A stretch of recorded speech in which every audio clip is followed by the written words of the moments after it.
नमस्कार, मैं हूं सूर्य प्रकाश बेटा और आप देख रहे हैं चंबा हलचल। चंबा हलचल में आज हम बात करेंगे ललित ठाकुर से। ललित ठाकुर 2 बार जिला परिषद सदस्य बने हैं, दूसरी बार बने हैं और पहले बीडीसी सदस्य भी रहे हैं। आजकल ये राजनीति में काफ़ी सक्रिय हैं, लोगों की घर घर जाकर समस्याएं सुन रहे हैं और उन समस्याओं को लेकर वो प्रशासन के पास भी पहुंच रहे हैं ताकि उनका समाधान हो सके। यहाँ तक कि पांगी जाकर इन्होंने लोगों की समस्याएं सुनी है और उनके समाधान के लिए इन्होंने पत्राचार सरकार एवं केंद्र सरकार से भी किया है। चाहे वो इन दोनों बर्फबारी का दौर चल रहा है और इन काफ़ी बर्फबारी की वजह से वहाँ पर रास्ते बंद हो चुके हैं और इन्होंने स्पेशल केंद्र सरकार को एक पत्र भेजा है ताकि वहाँ पर जो आवाजाही जो है से हो सके। इसके अलावा इन्होंने कई ऐसे मुद्दे उठाए हैं, खासकर जनजातीय क्षेत्र में जो 21 पंचायतें आती हैं ब्रह्मोत्तर विधानसभा क्षेत्र की, वो नॉन ट्राइबल के तौर पर जानी जाती है। उन पंचायतों को ये जनजातीय का दर्जा प्रदान करने के लिए भरसक प्रयास कर रहे हैं और केंद्र सरकार के साथ लगातार पत्राचार कर रहे हैं ताकि उन पंचायतों को भी जनजातीय का दर्जा मिल सके, क्योंकि ये ऐसी पंचायतें हैं उनका रहन सहन जनजातीय की भांति है, वेशभूषा भी जनजातीय की तरह है, लेकिन उनको नॉन ट्राइबल के तौर पर इंगित किया जाता है। बहरहाल इन्होंने ऐसा बीड़ा उठाया है उन पंचायतों को लेकर जनजातीय का दर्जा प्रदान करने के लिए और हमारी इनको शुभकामनाएं हैं कि वो इस मुद्दे को हल करवाने में सफल रहेंगे। फिलहाल आज हम उनसे चंबा हलचल पर बातचीत करेंगे उनके राजनीतिक कैरियर के बारे में, अब तक उन्होंने क्या किया और वो उन कार्यों से संतुष्ट हैं और विपक्ष की भूमिका को देखते हुए उनसे उस बारे में भी बातचीत करेंगे। तो चलिए पहले उनका स्वागत करते हैं। ललित ठाकुर जी, बहुत बहुत स्वागत है आपका। जी बहुत बहुत धन्यवाद। ललित जी, कहीं ना कहीं लोगों के माइंड में अभी भी यही लग रहा है कि भी आप ठेकेदार हैं, पॉलिटिशियन हैं या समाज सेवक हैं। आप अपने मुंह से कहेंगे कि अभी आप किस भूमिका में हैं? देखिए जी, मैं ठेकेदारी 2 वर्ष पूर्व छोड़ चुका हूँ। अब मैं पिछले 2 वर्षों से पूरी तरह से सक्रिय राजनीति में हूँ। तो क्या राजनीति आपको रास आ रही है क्या? जी, राजनीति तो मेरे अंग अंग में बसी हुई है, क्योंकि मेरे पिताजी 25 साल तक ग्राम पंचायत प्रेरणा के लगातार प्रधान रहे, तो राजनीति तो हमें विरासत में मिली है। मैं 1982 में 8वीं में पढ़ता था, तो स्कूल में अब्सेंट डाल के मैं प्रचार के लिए निकल जाता था। तब से मैं राजनीति से जुड़ा हूँ। राजनीति में जब आपका पदार्पण हुआ तो पहला इलेक्शन आपने कौन सा लड़ा? सबसे पहले जब मेरे पिताजी प्रधान थे तो मैंने अपनी पंचायत में एक जगदम्बा युवक मंडल करके एक युवक मंडल का गठन किया था, उसका मैं प्रधान रहा। उसके पश्चात 1995 में मैं बहुत छोटी उम्र में था, तो मैंने पंचायत समिति का चुनाव लड़ा राडी प्रेरणा से। तो 3 उम्मीदवार थे, दिग्गज उम्मीदवार थे, और जनता ने मुझे भरपूर सहयोग और प्यार दिया, अपना आशीर्वाद दिया और मैंने चुनाव जीता। पहला इलेक्शन इनका बीडीसी का रहा है पंचायती राज संगठन में, लेकिन सबसे पहले इन्होंने युवक मंडल का गठन किया था, जगदम्बा युवक मंडल। जब वो प्रधान बने थे तभी से इनका मन हुआ कि वो राजनीति में आएंगे, इसलिए उन्होंने पहला इलेक्शन बीडीसी का लड़ा था 1995 में और वो दिग्गज उम्मीदवारों को हराकर जीतने में कामयाब रहे थे। उसके बाद कौन सा इलेक्शन लड़ा? उसके बाद 2000 में मैंने जिला परिषद पोलन वार्ड से, जो आज किलोड़ वार्ड के नाम से जाना जाता है, पोलन वार्ड से मैंने जिला परिषद का चुनाव लड़ा था। तो आप भी जानते हैं, पूरी जनता जानती है कि उस समय भी मेरे सामने दिग्गज उम्मीदवार थे और उन दिग्गज उम्मीदवारों को हरा करके जनता ने मुझे अपना आशीर्वाद देकर जिला परिषद का सदस्य चुना था। उसके पश्चात 2000 से लेकर 2015 तक 2 बार का जो टर्म है उसमें एक बार महिला जनजाति के लिए आरक्षित रहा ये वार्ड और दूसरी बार महिला के लिए। तब मैं चुनाव नहीं लड़ पाया और जब 2015 में फिर चुनाव हुए तो उस वार्ड का नाम पोलन से किलोड़ हो गया।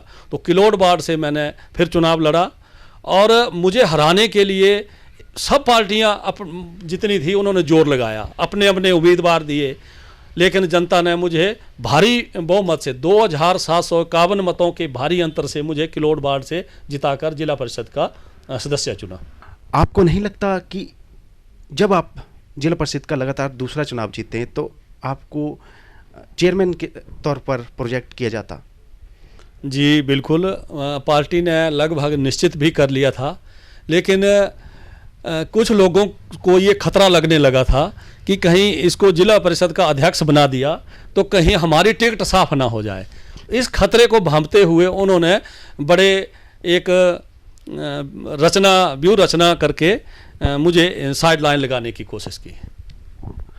ललित ठाकुर ने आज बड़ा खुलासा किया है कि भी पार्टी ने डिसाइड कर लिया था कि जिला परिषद का चेयरमैन उन्हें ही मनोनीत किया जाएगा, लेकिन कुछ ऐसी शख्सियतें हैं जिन्होंने इनका खिलाफ षड्यंत्र रचा और उनकी वजह से उन्हें जिला परिषद की चेयरमैनशिप से हटना पड़ा। आपका इशारा किस तरफ है? देखिए, मेरा इशारा तो साफ जियालाल की तरफ है, क्योंकि जियालाल कभी नहीं चाहेगा कि ब्रह्मौर में कोई और नेता उभरे। आप ये जानकर हैरान होंगे कि जब जिला परिषद का चुनाव था किलोड़ वार्ड का, तो मैं 3 साल जिला भाजपा कार्यकारिणी का सदस्य रहा, 3 साल जिला भाजपा का मैं सचिव रहा पिछले 2012 से 15 तक। लेकिन दुख की बात यह है कि 2010 में जो आदमी कांग्रेस पार्टी में था और उसकी पत्नी को कांग्रेस पार्टी ने जिला परिषद का उम्मीदवार घोषित किया था किलोड़ वार्ड से, उस आदमी को पार्टी में कुछ समय पहले शामिल करके उसे भाजपा का प्रत्याशी बनाया गया जिला परिषद का किलोड़ वार्ड से। करतार जी को मैं स्पष्ट शब्दों में बताने में हिचकिचाता नहीं हूँ। तो करतार जी जो थे वो पिछली बार कांग्रेस के उम्मीदवार थे, इस बार जियालाल ने उनको उम्मीदवार बना दिया। तो तब से इनके मन में एक ही भय था कि कहीं आने वाले समय में ललित ठाकुर हमें खतरा ना हो, क्योंकि ललित ठाकुर आप अपने आप में कुछ नहीं है, आज तक जो भी है जनता की वजह से है।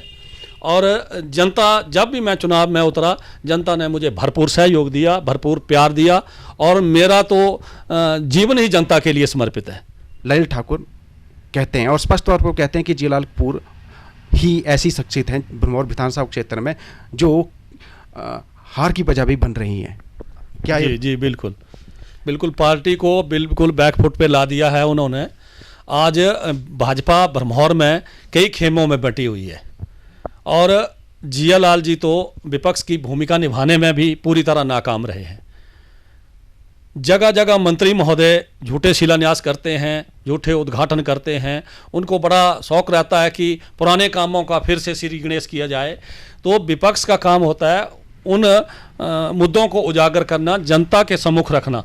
लेकिन दुख की बात है ये रिश्तेदारी निभा रहे हैं। जियालाल जी की सगी बहन ठाकुर सिंह बरमौरी जी के सगे साले की पत्नी है, तो ये तो आपस में रिश्तेदारी निभा रहे हैं, जनता पीस रही है। आपके हिसाब से विपक्ष की भूमिका कौन निभा रहा है फिर? देखिए, आप जानते हैं कौन आपके पास मुद्दों को लेके आता है ब्रह्मौर विधानसभा क्षेत्र में।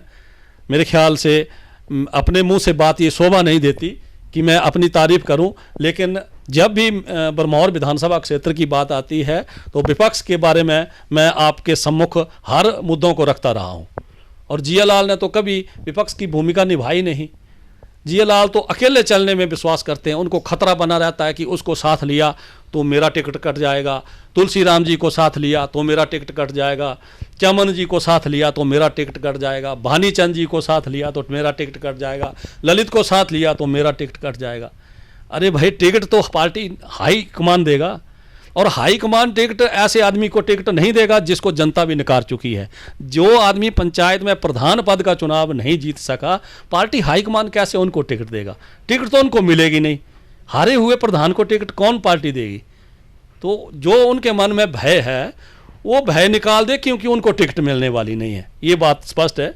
क्योंकि वो पंचायत प्रधान का चुनाव खुद भी हार चुके हैं, और इस बार जो अपनी पंचायत में उन्होंने प्रधान का उम्मीदवार दिया वो भी भारी अंतर से चुनाव हार गया ब्रह्मौर पंचायत से। वैसे जब टिकट की बात शुरू हुई है तब भाजपा ने जिला परिषद चुनाव के दौरान टिकट का आवंटन किया था, तो भाजपा की टिकट पर चुनाव लड़े थे, लेकिन आप आजाद उम्मीदवार के तौर पर लड़े थे। जी बिल्कुल, मैं उस समय भाजपा का जिला का सचिव था, लेकिन ये पार्टी हाईकमान ने टिकट आवंटित नहीं किए थे। ये मंडल स्तर पर इन्होंने जो मंडल के नेता थे उनको ये कहा था कि आप अपने अपने प्रत्याशी घोषित करो।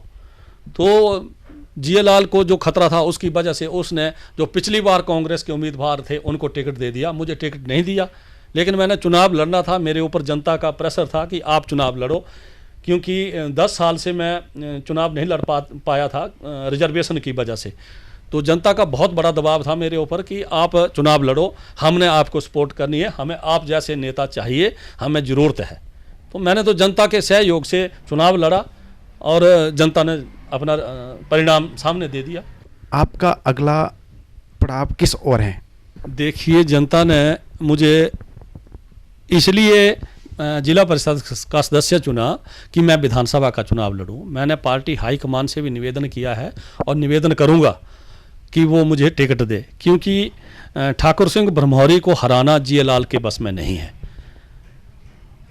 अगर जी लाल को टिकट दी तो ब्रह्मौर में पार्टी जीत नहीं पाएगी।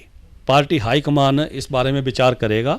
मुझे पूरी उम्मीद है कि इस बार टिकट मुझे मिलेगी। अगर पार्टी आपको टिकट नहीं देती है तो फिर आपका विकल्प क्या रहेगा? देखिए, मुझे पूरी उम्मीद है कि पार्टी इस बार विधानसभा का टिकट मुझे ही देगी, क्योंकि हारे हुए प्रधान को टिकट देकर पिछली बार टिकट दिया था। पूर्व विधानसभा अध्यक्ष जो हैं अभी, जो उस समय विधानसभा के अध्यक्ष थे, उनका टिकट काट के जिया लाल को टिकट देकर पार्टी हाईकमान ये निश्चित तौर पे सोच रहा है कि जिया लाल को टिकट दे करके हमने ब्रह्मौर की सीट गंवाई है। तो इस बार टिकट जो है वो बिल्कुल जिताऊ उम्मीदवार को, जैसे धूमल जी ने स्पष्ट भी किया है कि जो सर्वे में जीतेगा वही टिकट का हकदार होगा। और तो और उन्होंने इतना तक कहा कि जो वर्तमान विधायक है, अगर वो सर्वे में हारते दिखाई देते हैं तो उनकी टिकट भी काट सकते हैं। तो इस बार मुझे पूरी उम्मीद है पार्टी हाईकमान मुझ पर भरोसा करके ये सीट हासिल करेगा। वैसे आपको क्या लगता है कि तुलसीराम की टिकट क्यों कटी होगी? देखिए, ये भी एक उनके खिलाफ षड्यंत्र था, तुलसीराम जी के खिलाफ। उस षड्यंत्र के तहत उनकी टिकट काटी गई है, जो कि बिल्कुल गलत थी। अब अगर हाईकमान ने फिर से ऐसा फैसला लिया तो पार्टी को सीट बचानी मुश्किल हो जाएगी, क्योंकि मैं ये स्पष्ट कर दूं कि अगर जिया लाल को टिकट पार्टी हाईकमान देता है तो तुलसीराम जी, उनका जितना कैंप है वो जिया लाल की सपोर्ट नहीं करेंगे, जैसा वो अपने पीछे इंटरव्यू उनका हुआ था उसमें वो साफ कर चुके हैं। अगर टिकट पार्टी हाईकमान मुझे देता है तो जिया लाल जी, मांगनी राम जी, चमन जी, भानीचंद जी, जितना भी पार्टी के पुराने लोग हैं, सब मिल कर के पार्टी का काम करेंगे। और मैं ये दावे से कह सकता हूं कि अगर पार्टी हाईकमान मुझ पर भरोसा करता है तो मैं 10,000 के मार्जिन से वन मंत्री को हराने में सक्षम हूं। वैसे आपको वोट क्यों दे जनता? जनता इसलिए वोट दे कि जनता देखती है कि हमारी कौन समस्याओं को हल करवाने वाला है, कौन हमारी समस्याओं को लेकर हमेशा तत्पर रहता है। आप देखते होंगे कि जब से मैं जिला परिषद का चुनाव जीता हूं, मैंने एक पल भी अपना एक निजी एक पैसे का काम नहीं किया। मैं दिन रात जनता की सेवा में लगा हूं। और जब से मैंने चुनाव जीता है उसके पश्चात क्षेत्र के लोग भी जानते हैं कि जो मंत्री महोदय 3 साल तक उन्होंने कोई काम नहीं किया ब्रह्मौर विधानसभा क्षेत्र में, चुनाव जीतने के बाद जब से मैंने समस्याओं को उठाना शुरू किया, जो मैंने समस्याएं उठाई सरकार के सम्मुख रखी। आप मीडिया के माध्यम से, मैं आपका भी धन्यवाद करना चाहूँगा, मीडिया बंधुओं का, आपके माध्यम से जो समस्याएं उठाई प्रशासन के पास रखी, उसके पश्चात आप जानते होंगे मंत्री भी हरकत में आए हुए हैं। तो लोग ये भी जानते हैं कि मंत्री अब 3 साल के बाद 4 साल पूरे हुए, अब हरकत में आए तो एक ललित ठाकुर की वजह से हरकत में आए हैं, जनता सब जानती है। वैसे आपको ब्रह्मौर विधानसभा क्षेत्र में ऐसी कौन सी बड़ी समस्या लगती है जिसका हल होना चाहिए? ब्रह्मौर विधानसभा क्षेत्र में समस्याओं का अंबार है। अब देखो, बर्फबारी हो रही है, पांगी को हमेशा सुरंग के नाम पर ठगा जाता है। अरे भाई, जनजातीय क्षेत्र है, बजट की कोई कमी नहीं है, फिर ये सुरंग क्यों नहीं बन पाई? होली वालों को सुरंग के नाम पर कांगड़ा के साथ जोड़ने के लिए ठगा जाता है, काम क्यों नहीं होता? हकीकत में ज़मीन पे क्यों नहीं उतारा जाता उसको? मात्र घोषणाएं करके और पुराने कामों के शिलान्यास करके झूठी वाहवाही लूटने के लिए काम किए जाते हैं। बजट की कोई कमी ना होने के बावजूद ट्राइबल एरिया, आज पांगी में आप जाओ, एक जो मुख्य मार्ग है वो सीमा सड़क संगठन के अधीन है, और जो लिंक रोड है ट्राइबल में अंधाधुंध बजट, और एक भी सड़क पक्की नहीं है पांगी में। क्यों? पांगी में एक टावर है वो भी सुचारू नहीं चलता। आज बर्फ से सौर से लेकर पांगी किलाड़ मुख्यालय तक, उपमंडलीय मुख्यालय तक मार्ग अवरुद्ध है, क्या एक स्नो कटर के माध्यम से सड़कें नहीं खोली जा सकती? आज भी दुर्गम क्षेत्र बड़ग्रां आज भी बस सुविधा से वंचित है। बन्नी माता तक आज तक सड़क सुविधा नहीं पहुंचाई गई। अब जाके कुछ जब हमने डंडा दिया तो हरकत हो रही है, कुछ काम लगे हुए हैं, लेकिन इतने वर्ष बीत जाने के उपरांत जनजातीय क्षेत्र में पैसों का अंबार होने के बावजूद विकास नहीं हो पाया। घोषणाएं करके स्कूल खोल दिए गए। चंबा में पूरे जिला की बात छोड़ दो, ब्रह्मौर विधानसभा क्षेत्र में 90% पाठशालाएं ऐसी हैं जहां अध्यापकों की भारी कमी है। उन बच्चों का भविष्य खराब कर दिया। एक पाठशाला में जो बच्चे पढ़ रहे थे वहां मान लो अध्यापकों की कमी नहीं है तो वाहवाही लौटने के लिए दूसरी जगह पाठशाला तो खोल दी, लेकिन एक एक अध्यापक के सारे वो पाठशालाएं चली हुई है और पुरानी पाठशाला से बच्चे उसमें अपनी नज़दीकी पाठशाला में उन्होंने दाखिला लिया, लेकिन अध्यापक ना होने के कारण उनका भविष्य अंधकारमय हो गया।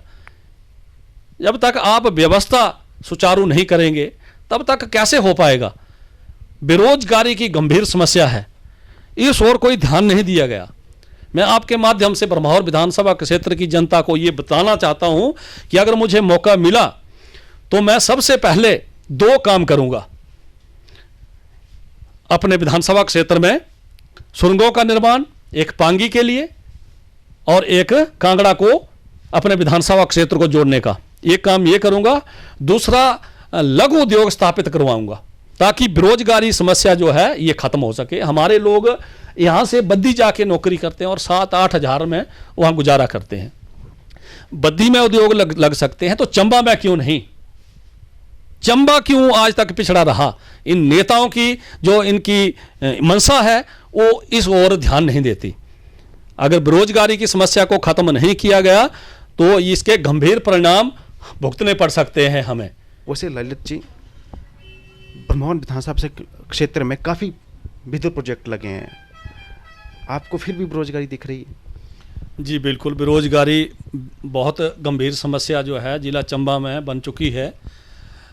परियोजनाएं तो लगती हैं और सरकार का आदेश भी होता है कि 70% स्थानीय लोगों को, हिमाचलियों को रोजगार दें, लेकिन परियोजना में क्या होता है कि बाहर के कंपनियों के साथ जो लोग जुड़े होते हैं, ट्रेंड आदमी जिसको प्रशिक्षित लोग कहेंगे, वो कंपनी के साथ ही आ जाते हैं। तो ये जो क्राइटेरिया होता है 70% का, ये फुलफिल नहीं हो पाता है। इस वजह से 70% लोगों को रोजगार परियोजनाओं में नहीं मिल पाता। ललित ठाकुर जी कह रहे हैं कि भाई प्रोजेक्ट तो लग रहे हैं लेकिन वहाँ पर 70% लोगों को रोजगार देने का जो क्राइटेरिया है उनको प्रोजेक्ट पूरा नहीं कर पा रहे हैं। इसके लिए कौन सी वजह मानते हैं आप? इसके लिए तो क्षेत्र के जो नुमाइंदे होते हैं उनको कड़ा संज्ञान लेना चाहिए।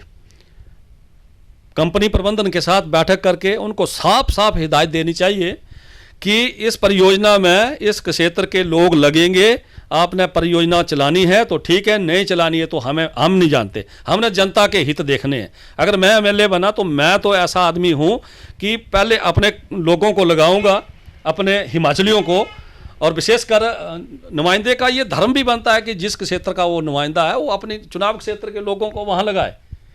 आपने जनजातीय क्षेत्र की समस्याओं को उठाने का बहुत बीड़ा उठाया है, मीडिया में काफ़ी सुर्खियाँ रहती हैं आपकी, लेकिन आपको नहीं लगता कि आजकल भरमौरी साहब अच्छा काम कर रहे हैं? खासकर ऐसे लोग मिलते रहे हैं जो कभी भरमौरी साहब के खिलाफ बोलते थे, लेकिन आजकल उनके सुर बदले हुए हैं कि वो कह रहे हैं कि पहले जिन एरिया में सड़क सुविधा की नहीं थी वहाँ पर अब वो सड़क सुविधा मिल रही है। जहाँ पर कभी लोगों ने सोचा नहीं था वहाँ पर सड़क पहुँचेगी, वहाँ पर सड़क पहुँच रही है। खासकर वो प्यूरा रोड, मरूर रोड, और कई सालों से वो पेंडिंग चल रहा था, आजकल वहाँ सड़क पहुँच रही है, घर द्वार पर गाड़ी पहुँच रही है। फिर भी आप कह रहे हैं कि वो भरमौरी अच्छा काम नहीं कर रहे हैं। देखिए जी, ये भी एक जनता ने एक मैं कहूँगा कि इंजेक्शन लगाया हुआ है। जब से मुझे जिला परिषद का सदस्य चुना गया है उसके पश्चात ये सब हो रहा है। ब्रह्मौरी जी, मैं किसी आदमी की बुराई नहीं करता, जब कहीं जनसभा होती है तो टारगेट ललित ठाकुर होता है। ब्रह्मौरी जी आज नए नहीं बने, ये उनका 5वां टर्म है, और पिछले 4 टर्म तो छोड़ दो, आप इस 4 साल की बात करें तो मेरे को उनका काम जो बिल्कुल शून्य दिखाई देता है। ये कुछ एक अभी जब जिला परिषद के चुनाव हुए और जब लोगों ने ये इंजेक्शन लगाया, उन्होंने दिन रात एक किया मुझे हराने के लिए, तो लोगों ने जब इंजेक्शन लगाया उसके बाद वो हिल गए कुछ थोड़ा। तो ये जो काम लगे, ये कोई डीपीआर नहीं बनी, ये जुगाड़ करके रोड बनाए जा रहे हैं, लाडा का पैसा खर्च करके जुगाड़ के हिसाब से मशीनें लगाई वहाँ पर और जुगाड़ करके सड़कें बनाई जा रही है। कल को इसका देखभाल कौन करेगा? अगर आप सड़कें बना रहे हैं, प्रधानमंत्री सड़क योजना में, नाबार्ड में उसकी एक योजनाबद्ध तरीके से उसका काम करवाओ ताकि भविष्य में भी उसकी देख रेख होती रहे। 11 से जौआ के लिए काम लगा, लाडा से पैसा दिया, जुगाड़ करके काम लगा दिया, आज वो अदर में लटका हुआ है, वो नहीं पहुंच पाया। उनका कोई देख रेख करने वाला कौन होगा? अगर कहीं योजना में और उसका सुचारू टेंडर करके जिन लोगों से काम करवाए वो आज पैसे के लिए रो रहे हैं। पर जनता को विकास तो मिलना है ना सर? नहीं, विकास एक सड़क बनाने से पूरे विधानसभा क्षेत्र में अगर प्यूरा तक के लिए सड़क बना दी, अच्छी बात है। उसके लिए उनको वोट दिए है ना, मंत्री को 4 साल नहीं बना पाए वो। चुनावी वर्ष में अगर कोई पूरे विधानसभा क्षेत्र में कहीं एक जगह सड़क पहुंचाई तो कोई वो बड़ा काम नहीं है, पूरा विधानसभा क्षेत्र पड़ा हुआ है। पर इस बात के लिए आप भरमौरी की तारीफ तो कर ही सकते हैं। तारीफ किस लिए करेंगे? जुगाड़ से काम करेंगे तो तारीफ कैसी? अगर उसका टेंडर करते विधिवत प्रधानमंत्री सड़क योजना में, तो कल को उस रोड को पक्का भी होता, वो ड्रेन भी बनती और उसकी डीपीआर बन के टेंडर होता, तब जाके वो सुचारू रहना था। वो तो जुगाड़ करके एक चुनावी वर्ष को देखते हुए मशीन पहुंचा दी अफरा तफरी में, लगाओ लगाओ लगाओ, नहीं तो नॉन ट्राइबल गया हाथ से, लगाओ काम, इधर भी लगाओ उधर भी लगाओ जुगाड़ से, नहीं तो नॉन ट्राइबल गया। ललित ठाकुर से सब बौखलाए हुए हैं लोग। ये आपने नॉन ट्राइबल का जिक्र किया है, आपको लगता है कि आप नॉन ट्राइबल के दम पर चुनाव जीत पाएंगे? बिल्कुल जी, जहां 35,000 वोटर है और 35,000 वोटर एक मायने रखता है। ब्रह्मौर 3 भागों में बंटा हुआ विधानसभा क्षेत्र है, पांगी, ब्रह्मौर और नॉन ट्राइबल एरिया, जहां पे 21 पंचायतें हैं। मुझे ट्राइबल से भी पूरी उम्मीद है। और अगर नॉन ट्राइबल एरिया में 35,000 वोट है तो उनका भी तो कोई औचित्य है। नॉन ट्राइबल एरिया का हमेशा मैं किसी क्षेत्रवाद को हवा नहीं दे रहा, लेकिन गैर जनजातीय पंचायतें जो है 21, हमें मात्र वोट डालने का अधिकार है। अगर हम ये मांग करते हैं तो दोनों जो ब्रह्मौर के लोग हैं वो कहते हैं कि इस मांग को बंद कर दो। मंत्री जी ने पीछे दुनाली में कार्यक्रम हुआ तो एक आपके मीडिया के जो वहाँ मंच संचालन कर रहे थे, उन्होंने बोल दिया कि गैर जनजातीय क्षेत्र की पंचायतों से, तो एकदम रोक दिया, कोई गैर जनजातीय नहीं, ब्रह्मौर विधानसभा क्षेत्र। ठीक है भाई, ब्रह्मौर विधानसभा क्षेत्र कहो, लेकिन हमें हक भी तो दो ना ब्रह्मौर के। हमने कौन सा गुनाह किया है कि हम वोट ही डालेंगे ब्रह्मौर विधानसभा क्षेत्र में और हम हक नहीं लेंगे? अभी पीछे मंडल की मीटिंग हुई त्रिलोचन महादेव में, तो वहाँ जियालाल जी ने कहा, अरे भाई ललित ठाकुर नॉन ट्राइबल की आवाज़ उठा रहा है, उसको बंद कर दो। ये आवाज़ सब जाके अपने अपने इलाके में इस आवाज़ को बंद कर दो। बंद कैसे कर दो? ये तो जनता की आवाज़ है, जनता की मांग है। मैंने आदरणीय शांता जी से ये मांग रखी, प्रधानमंत्री जी को लिखा है, मैं व्यक्तिगत तौर पे प्रधानमंत्री जी को भी मिलने वाला हूँ, और इस मांग को तो हम तब तक नहीं छोड़ेंगे जब तक ये हल नहीं हो जाती। ये तो मेरी प्राथमिकता में है। ये मैं आज से नहीं लगा हूँ, मैं बहुत पहले, जब पहले जिला परिषद था तब से मैं पत्राचार कर रहा हूँ, लेकिन हमारी अनदेखी हुई नेताओं की वजह से। अगर विधानसभा में हमारे जो विधायक बैठते हैं, अगर वो इस बाबत प्रस्ताव पास करके सरकार को भेजते तो निश्चित तौर पर हमारा आज ये जनजातीय क्षेत्र होता है, गैर जनजातीय कलंक से मुक्त होता।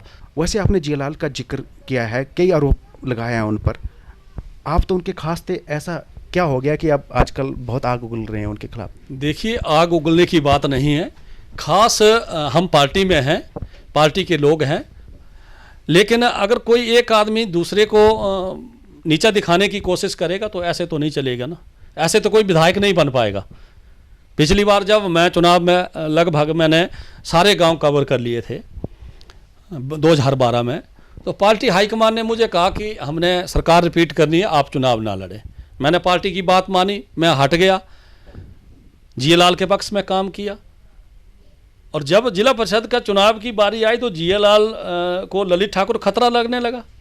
ललित ठाकुर तो जीएलाल के साथ चला हुआ था 2012 में, उसका काम किया पार्टी, नॉमिनेशन में साथ गया, चुनाव प्रचार में घर घर गया, अपना खर्चा करके गाड़ियां दौड़ा दौड़ा के ललित ठाकुर जीएलाल के चुनाव में डटा रहा है, चुनाव मतगणना तक। फिर जब जिला परिषद की बारी आई तो ललित ठाकुर से क्या खतरा उत्पन्न हो गया जीएलाल को, मैं नहीं जानता, मैं तो पार्टी के साथ चला हुआ था। वैसे वन मंत्री के खिलाफ भी आपने काफ़ी आरोप लगाए हैं, आप भी उनके खास हुआ करते थे कभी, और लोग तो कहते हैं कि आपके परिवार के साथ उनके परिवार के संबंध रहे हैं। तो आजकल राजनीति में ऐसा क्या हो रहा है कि भी आप उनके खिलाफ भी संगीन आरोप लगा रहे हैं? बिल्कुल बिल्कुल जी, आपने ठीक कहा। मैं मूलतः हमारा परिवार कांग्रेस से था और मैं भी कांग्रेस में था, इसमें कोई दो राय नहीं। लेकिन नेता लोग जो होते हैं ना, अगर कोई उभरता हुआ है तो उसको दबाने की कोशिश करते हैं। अगर मैं जनता की आवाज़ को उठा के आगे बढ़ रहा हूं तो मेरे पर कुतरने शुरू कर देगा कोई। तो ललित ठाकुर तो पर कुतराने वालों में नहीं है। ललित ठाकुर जनता की आवाज़ है, इसके लिए उसको जो भी कीमत चुकानी पड़े वो पीछे नहीं हटता है। और इस वजह से मैंने पार्टी छोड़ी, 2006 में छोड़ी मैंने पार्टी, जब कांग्रेस की सरकार थी उस समय, तब छोड़ दी थी। उसके पश्चात मैंने भाजपा ज्वाइन की, लेकिन समय समय की बात है। किसने दबाव डाला जिसकी वजह से आपको पार्टी छोड़नी पड़ी और भाजपा ज्वाइन करनी पड़ी? देखिए, अब कांग्रेस में कौन नुमाइंदा उभरने दिया? ब्रह्मौर विधानसभा क्षेत्र में कोई उभरने दिया? एक के सिवाय कोई उभरा और किसी को उभरने नहीं दिया। जिसने मेरे पर काटने की कोशिश की तो एक ही तो आदमी है, उसी की वजह से मैंने पार्टी छोड़ी। और कई लोग आज मुझे भाजपा में कई लोग कहते हैं कि भाई इसको टिकट पार्टी हाईकमान ना दे क्योंकि ये तो कांग्रेस से आया हुआ। अरे भाई, मैंने तो 2006 में भाजपा की सदस्यता ग्रहण की हुई है और मैं जिला का सचिव भी रहा, 3 साल कार्यकारिणी का सदस्य रहा जिला का। तो पार्टी में ऐसा नहीं होता कि वो कांग्रेस पृष्ठभूमि से तो उसको टिकट मत दो। मैं हिमाचल का ही आपको उदाहरण दे दूं, आदरणीय गुलाब सिंह जी, महेंद्र सिंह जी, डॉक्टर रामलाल मार्कंडे जी, ये सारे कांग्रेस पृष्ठभूमि से आए हुए हैं और पार्टी ने इनको टिकट दिया हुआ है और मंत्री पद के ओहदों से नवाजा हुआ है इन्हें। आपको नहीं लगता कि जिला परिषद के चेयरमैन आप ही बनते अगर इस तरह के आरोप नहीं लगते कि आप कांग्रेस पृष्ठभूमि के हैं? देखिए, कांग्रेस पृष्ठभूमि का तो मैं था, इसमें कोई दो राय नहीं, लेकिन मैंने तो 2006 में पार्टी ज्वाइन की हुई है, भारतीय जनता पार्टी।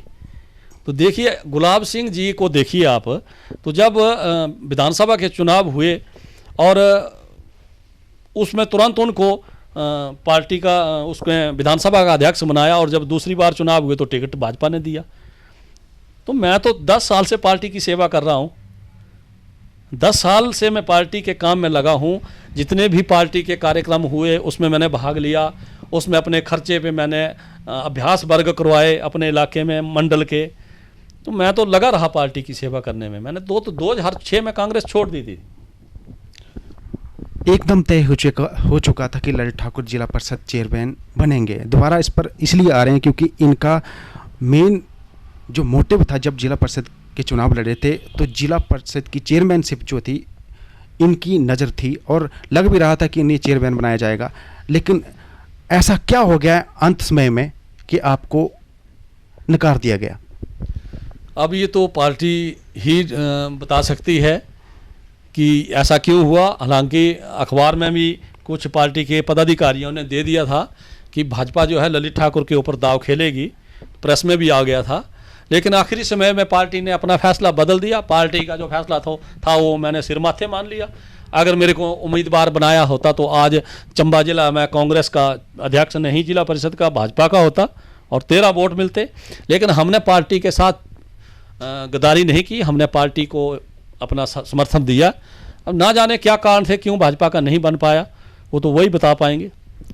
कि उन्होंने कहा कि ललित ठाकुर जो है फिसल कर दूसरी पार्टी में चले गए, इसकी वजह से ही भाजपा को चेयरमैनशिप से हाथ धोना पड़ा। ये बिल्कुल गलत है। ललित ठाकुर हमेशा जिस पार्टी को छोड़ चुका है उसकी तरफ क्यों जाएगा। लेकिन जो लोग गए वो उनको नहीं दिखाई दिए कि कौन लोग, कितनी क्रॉस वोटिंग हुई। मैंने तो पार्टी का साथ दिया, उसका मेरे पास सबूत भी है। मैंने पार्टी को वोट दिया और मैंने सबूत भी रखा हुआ। मुझे पता था कि ये लोग मुझे टारगेट करने वाले हैं, तो मैंने इसके लिए सबूत भी रखा है और मैंने पार्टी को वोट दिया हुआ है विद सबूत। वैसे कांग्रेस की बात छोड़ दी जाए तो भाजपा में आपको ऐसा कौन नेता लगता है जो आपके लिए चुनौती बन सकते हैं? देखिए, मेरे लिए भाजपा में कोई चुनौती नहीं है। इस समय मेरा साफ कहना है कि अगर भारतीय जनता पार्टी को बरमौर में फतह करनी है तो टिकट ललित ठाकुर को देती है तो 10,000 से ऊपर, कम बिल्कुल नहीं। मैं लिख के देता हूं मैं कोर्ट में कि 10,000 से ऊपर सीट निकाल के दूंगा। ललित ठाकुर के लिए कोई चुनौती नहीं। हारा हुआ प्रधान क्या चुनौती होगा? जिस जनता ने पंचायत प्रधान को अपनी एक ही पंचायत में नकार दिया, उसको पूरे विधानसभा क्षेत्र में कौन सी जनता अपनाने वाली है? ये थे ललित ठाकुर। ललित ठाकुर जी बार बार दावा कर रहे हैं कि अगर उन्हें टिकट मिलती है तो वो 10,000 से भी ज़्यादा वोट से वहाँ से जीतेंगे। इनसे हमने बहुत तरह की बातें की, राजनीति के बारे में, विकास से संबंधित बातें करी और इनकी राजनीतिक पृष्ठभूमि की बातें भी की। उन्होंने हर तरह के सवालों के जवाब जो बड़े बेबाकी से दिए। अगली बार हम नई शख्सियत लेके आएंगे, तब तक के लिए बहुत बहुत धन्यवाद।